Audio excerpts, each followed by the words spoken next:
Welcome to my channel. ఈ రోజు వచ్చేసి ప్యూర్ గోధుమ రవ్వతో బ్రేక్ఫాస్ట్ అయినా డిన్నర్ అయినా లంచ్ అయినా ఈజీగా తినొచ్చు। చాలా రుచిగా ఉంటుంది అండ్ చాలా హెల్దీ అండి। తప్పకుండా ట్రై చేయండి। కొద్దిగా ఆయిల్ వేసి పల్లీలు కాజు బాదాం మంచి కలర్ వచ్చేంత వరకు ఫ్రై చేసి తీసి పక్కన పెట్టుకుంటాను। ఒక్క నిమిషం స్కిప్ చేయకుండా చూడండి ప్లీజ్। చూడండి ఈ కలర్ వచ్చేంత వరకు ఫ్రై చేసి తీసి పక్కన పెట్టుకున్నాను। అదే కడాయిలో కొద్దిగా కరివేపాకు వేసి దీన్ని కూడా మంచిగా క్రంచీగా ఇలా చేతిలో పట్టుకుంటే విరిగిపోవాలి అలా ఫ్రై చేసి తీసుకున్నాను। మిగిలిపోయిన ఆయిల్లో కొద్దిగా జీలకర్ర ఆవాలు కొద్దిగా ఆయిల్ కూడా వేసుకోండి। దీంట్లోనే ఇంగువ వేసాను అండ్ మనకు రవ్వకు సరిపోయేంత ఆయిల్, కొద్దిగా ఆయిల్ ఎక్కువ ఉంటేనే ఈ రవ్వ మనకు చాలా టేస్టీగా ఉంటుంది। ఆయిల్ వేసాను కదా చూడండి దీంట్లో వేసుకున్నాను క్యారెట్ ముక్కలు, కట్ చేసుకున్న ఆనియన్, ఒక ఆనియన్ తీసుకుంటే చాలు అండ్ ఇక్కడ గ్రీన్ చిల్లీస్ టేస్ట్కు సరిపోయేంత, మీ దగ్గర బీన్స్ ఉంటే కూడా వేసుకోండి అండ్ ఇక్కడ చూడండి కరివేపాకు కూడా వేసుకున్నాను। ఇప్పుడు 3 నుండి 5 నిమిషాల వరకు ఫ్రై చేసుకోవాలి। కొద్దిగా జింజర్ గార్లిక్ పేస్ట్ వేసుకున్నాను, చాలా తక్కువ వేసుకున్నాను। చూడండి ఇక్కడ చూస్తే మీకు ఈజీగా అర్థమైపోతుంది। చూడండి మగ్గిపోవాలి ఆనియన్, గ్రీన్ చిల్లీస్, మనకు క్యారెట్ ముక్కలు అన్నీ మగ్గిపోవాలి।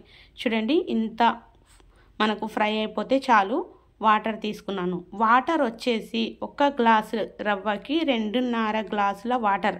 మళ్ళీ చెప్తున్నాను 1 గ్లాసు రవ్వకి 2.5 గ్లాసుల వాటర్ వేసాను। అంటే ఇప్పుడు సాల్ట్ కూడా వేసుకున్నాను। చూడండి మంచిగా మరుగుతున్నాయి। కొత్తిమీర వేసుకున్నాను అండ్ దీంట్లోనే కొద్దిగా పసుపు కూడా వేసుకోండి।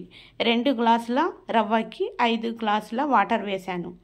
సో మర్చిపోవద్దు, ఎందుకంటే ఈ రవ్వ కొద్దిగా లావుగా ఉంటుంది కదా, కుక్ అవ్వడానికి టైం పడుతుంది। సో వాటర్ ఎక్కువ పడుతుంది। 2 గ్లాసుల రవ్వ 5 గ్లాసుల వాటర్ ఇలా మరుగుతూ ఉంటే వాటర్ రవ్వ వేసుకోండి, కలుపుతూ వేసుకోవాలి లేదంటే ఉండలు కట్టుకుంటుంది। సో ఇలా మీడియం ఫ్లేమ్లో 2 నిమిషాలు కుక్ చేసి రవ్వ మొత్తం కుక్ అయ్యేంత వరకు లో ఫ్లేమ్లోనే పెట్టాలి, మధ్య మధ్యలో చెక్ చేసుకుంటూ ఉండాలి। అండ్ ఇంకో మాట ఏంటంటే ఈ రవ్వ ఏదైతే ఉందో మీడియం సైజ్ రవ్వ తీసుకోండి। ఈ రవ్వలో 3 టైప్స్ దొరుకుతాయి, చిన్న సైజ్, మీడియం సైజ్, పెద్ద సైజ్। నేను మీడియం సైజ్ తీసుకున్నాను। 20 సెకండ్స్ 30 సెకండ్స్ లేదా 1 నిమిషం అంతే, ఎక్కువ టైం గ్యాప్ ఇవ్వకూడదు, కింద అడుగు మాడిపోతుంది। సో ఈ రవ్వలో ఏం తినాలి అని మీరు అడుగుతారు।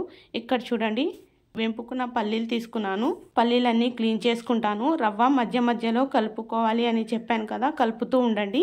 వేంపుకున్న పల్లీలు, కొద్దిగా వెల్లుల్లి రెబ్బలు, కొద్దిగా కారం అండ్ చూడండి ఫ్రై చేసుకున్న కొన్ని కాజు బాదం పల్లీలు దీంట్లో వేసి కొన్ని పక్కన తీసి పెట్టుకోండి। అండ్ ఇక్కడ చెప్పాను కదా పల్లీలు, కారం, కొద్దిగా వెల్లుల్లి రెబ్బలు, కొద్దిగా జీలకర్ర అండ్ కొద్దిగా సాల్ట్ అవన్నీ వేసి మనం పొడి చేసుకోవాలి। సో ఈ పొడి మాత్రం చాలా టేస్టీగా ఉంటుంది, రవ్వలోకి అయితే సూపర్గా ఉంటుంది। మీరు రవ్వ అని కాదు, బ్రేక్ఫాస్ట్ అని కాదు, డిన్నర్ లంచ్ ఎప్పుడైనా తినొచ్చు। చూడండి ఈ 5 ఇంగ్రీడియంట్స్ వేసి పొడి చేసుకోవాలి, పొడి మరీ మెత్తగా ఉండకూడదు। అంతేనండి రవ్వ కుక్ అయిపోయింది। ఈ వీడియో మీకు నచ్చితే లైక్, షేర్ అండ్ సబ్స్క్రైబ్ చేయండి, బెల్ ఐకాన్ ప్రెస్ చేసుకోండి। ప్యూర్ గోధుమ రవ్వతో చేసిన ఈ రెసిపీ రెడీ అయిపోయింది, నేనైతే తినడానికి వెళ్తున్నాను, మీరు కూడా తప్పకుండా ట్రై చేయండి।